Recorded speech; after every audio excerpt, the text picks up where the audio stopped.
It's crazy how fast a season can flip on its head. The Ravens were rolling over the Browns. Everything looked under control, and then it happened. Kyle Van Noy, one of the anchors of this defense, went down holding his leg and never came back. Now comes the tough part. He's going to miss multiple games, and that hits right at the heart of Baltimore's defense. What exactly happened? How long could he be out? And the biggest question of all, who's ready to step up in his place? When you're just getting into a season, energy high and expectations even higher, losing a key piece isn't something anyone pictures. But that's exactly what the Ravens are dealing with. In the second quarter against the Browns, Kyle Van Noy pulled up with a hamstring injury and walked off without returning. It happened fast, but it felt heavy, the kind of moment where you instantly know it's serious. And the confirmation came soon after. He's set to miss time. An injury like this isn't only about the physical setback. It's about the ripple effect across the team. Van Noy is the type of player who gives everyone around him confidence just by being on the field. When he leaves, it feels like a gap opens up, like the defense suddenly has to reorganize on the fly. And for Baltimore, that adjustment came way too early, right when the team was still settling into the rhythm of the season. The scary part? Hamstrings don't heal overnight.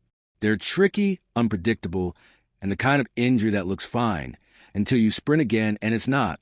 The team already made it clear. Van Noy will miss multiple games, which tells you the plan is caution first. Rushing this back is dangerous, because one setback could make the recovery twice as long.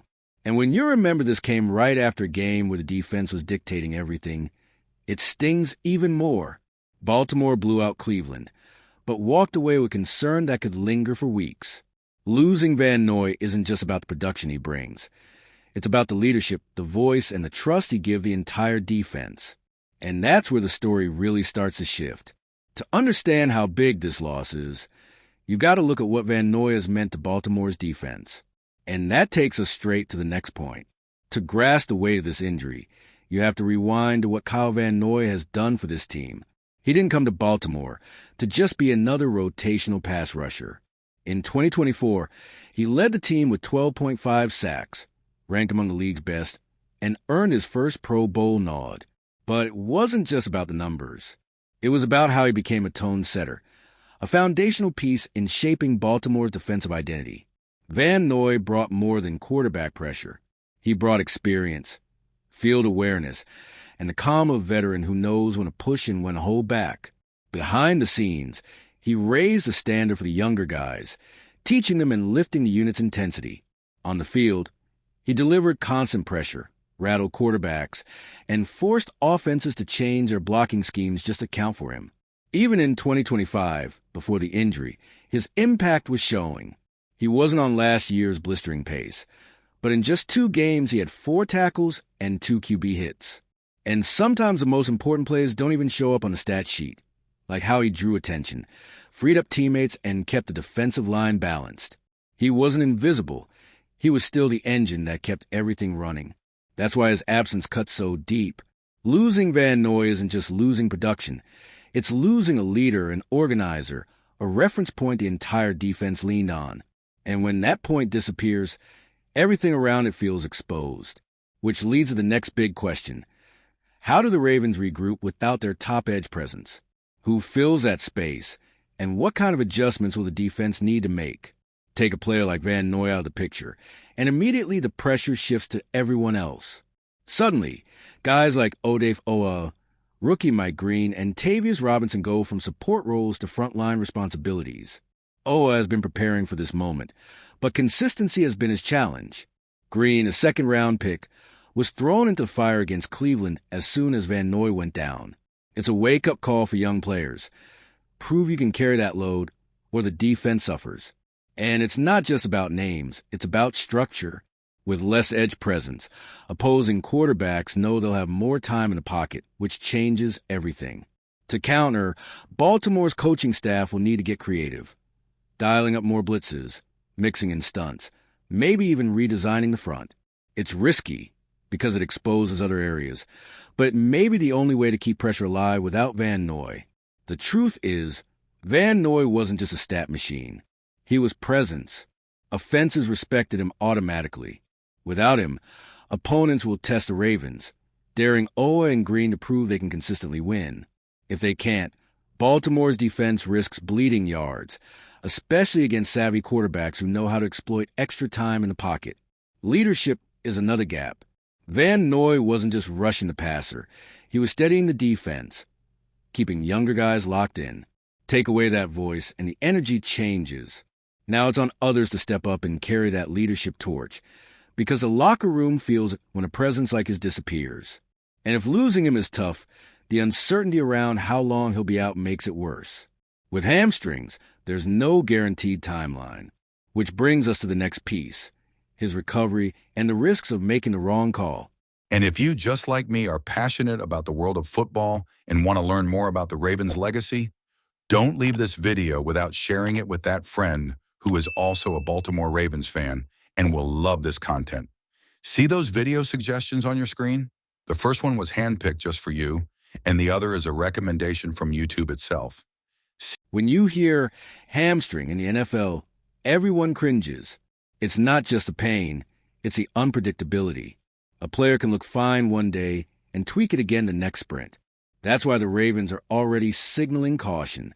Van Noy won't be rushed back. At 34 years old, patience is more valuable than speed. He's going to need time, rehab, and to clear every test, strength, flexibility, functional movement, before he's anywhere near the field again. The catch is that patience costs games. Multiple games could mean 2 weeks, or it could mean 5. Every contest he misses forces Baltimore into a new rotation, a new scheme, and adds more stress on the young guys. It's a weight that builds game after game until he's back. And the Ravens know if they gamble on an early return and he relapses, they risk losing him for the stretch run when they'll need him most. Age adds another layer. Recovery at 34 doesn't look like recovery at 24. The body heals slower, and setbacks are harder to shake off. Van Noy is a pro, disciplined, and experienced. But even that doesn't change the nature of the injury. He'll be walking the fine line of wanting to compete, while also being smart enough to wait until it's truly healed. And then there's the schedule. Baltimore can't afford to just sit back and hope if the upcoming matchups demand more from their defense. That's when the injury timeline collides with competitive urgency, and the Ravens have to weigh caution against necessity. Which brings us to the elephant in the room. What happens in the games he's guaranteed to miss, especially with the big tests already lining up? So the big question now is, how will the Ravens handle life without Van Noy? And there's no warm-up period here. The first test is massive. Week 3, Monday Night Football against the Lions. A high-powered offense, one of the league's best offensive lines, and a confident quarterback. With Van Noy, it's a tough matchup. Without him, it's a firestorm for this defense. This is where roster depth really shows. Mike Green, in his first real shot at a major role, has to prove he's more than just potential. Robinson will be tested, and Owa will carry more responsibility than ever. The rotation has to hold, because no single player can shoulder it all. Baltimore has to be smart, rotating bodies and managing energy, so these guys don't get worn down. The coaching staff will also have to get creative. John Harbaugh and his defensive coordinators can't just plug in another body and expect Van Noy's production. The scheme has to evolve. More disguises, more pressure from unexpected spots, maybe even rethinking their identity at times to keep quarterbacks uncomfortable. These next few games aren't just about the scoreboard. They're about discovering whether this defense can survive without its leader, and maybe even grow because of it. Sometimes it's in moments like these that new stars rise, and Baltimore needs someone to grab that spotlight until Van Noy is back. And that's why this isn't just about one injury. It's about how it reshapes the entire season. Losing Kyle Van Noy isn't a minor early season setback. It's a true test of Baltimore's resilience and depth. Kyle Van Noy's injury is the kind of blow that can alter the course of the season. Baltimore just lost not only one of the league's most consistent pass rushers, but also a veteran leader who gave their defense its edge and identity. The challenge is immediate. Reshuffle the rotation, test young players like Mike Green and Odafe Owa, and find new ways to attack without their biggest edge threat. The loss stings, but also creates space for others to step forward and prove themselves. So here's the real question. Do the Ravens have the depth to hold the line until Van Noy makes it back? The answer could define what this defense becomes in 2025. One thing is certain. Losing a leader of his caliber is never easy, but this is when a team shows what it's truly made of. Baltimore will have to prove they're more than one name, that they're a unit strong enough to overcome even the toughest setbacks. All right, we're already past the halfway point of this video, but before we continue, I noticed you haven't left a like yet. It's really important because it helps YouTube keep showing you my content so I can keep bringing you the best news about the Baltimore Ravens. So go ahead and hit that like button. It's free and it really helps. Thanks. Now let's get back to it.